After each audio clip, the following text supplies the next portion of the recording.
one of the topics in the 21st century basketball practice is feedback. And what's the correct way to give feedback to a player, and how can we make that feedback most meaningful? So many research studies, specifically those done by Gabriel Wolf, have researched the impact of external feedback versus internal feedback. And many of the conclusions reached in the research is that external feedback, is more resilient to fatigue, pressure, etc., performance variables than internal feedback.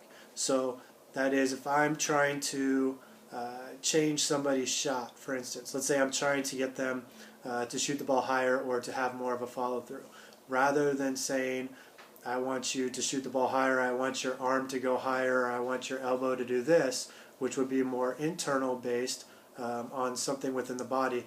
I would say something like, let's get some more air under the ball on your shot, or let's try to get the highest point of the ball higher up, so let's make sure that it's, on a three-pointer, that the apex of the shot is over the backboard.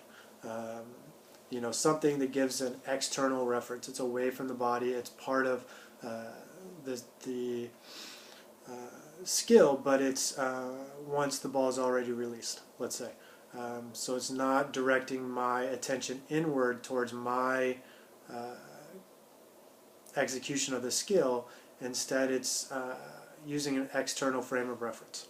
And so this has been shown to lead to better performance and more resilient performance. Now, as I was asked a question about this today, I was reminded of something, and that is that when we look at research, research looks at averages. So on average, those that receive external feedback perform better than those who receive internal feedback. However, when you're working with one individual player, that does not mean that always external feedback is going to be better than internal feedback. There are situations and there are players where an internal form of feedback might be better. So for instance, if I may be starting in this situation where I'm working with a player trying to get them to follow through higher, I may focus on the ball at first. So let's get more air under the ball. Let's see if we can get the ball over, the top of the backboard. If that doesn't work, I may revert and have some internal feedback. So let's finish with our elbow above our eyes.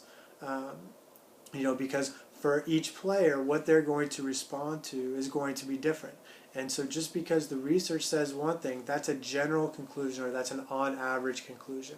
However, not every player is going to fit with that, with those findings. So just because an average will respond to one thing, one player may respond differently. And so as we're coaching, one of the things that we need to learn is the individual differences of our players and be able to coach in a way that meets those individual differences.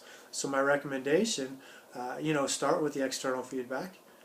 Give it some time, let the player work with it, see if it makes some changes to the behavior. If it doesn't, then maybe we need to use an internal cue. Maybe we need to change our external cue.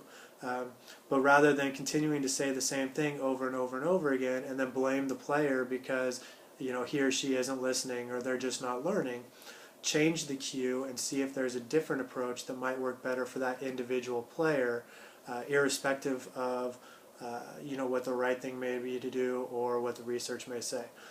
Because again, the research talks about averages. And when we're coaching individuals. And so we need to find a way to meet the needs of that one individual player.